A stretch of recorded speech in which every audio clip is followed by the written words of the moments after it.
ছেলের বউ শুধু শাশুড়ির বেলায় হিসাব করে।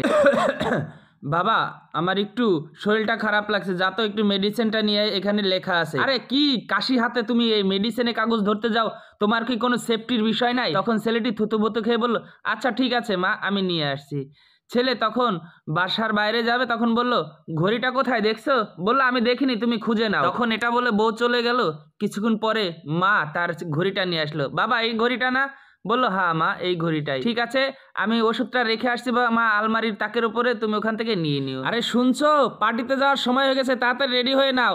হ্যাঁ বাবা, আমি রেডি হয়ে গেছি। হ্যাঁ, তোমার মা যাবে পার্টিতে? আমি যেতে পারবো না পার্টিতে।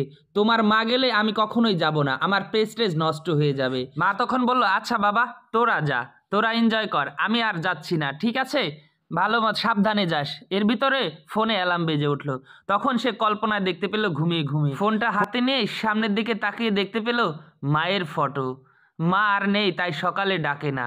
আর বউ এসে বলল, কি রোজ রোজ উঠে তোমার মায়ের দিকে তাকিয়ে থাকো, এসব বন্ধ করো। কতদিন হলো মারা গেছে, এখন আর তাকিয়ে কি হবে? বলল, মা মারা গেছে হয়তো তোমার কাছে, কিন্তু বেঁচে আছে আমার কাছে আজীবনের মতো। যেন ফটো থেকে বলছে, খোকা ভালো থাকিস। এই ভিডিওটা ভালো লাগলে সবাই শেয়ার করে দিবেন।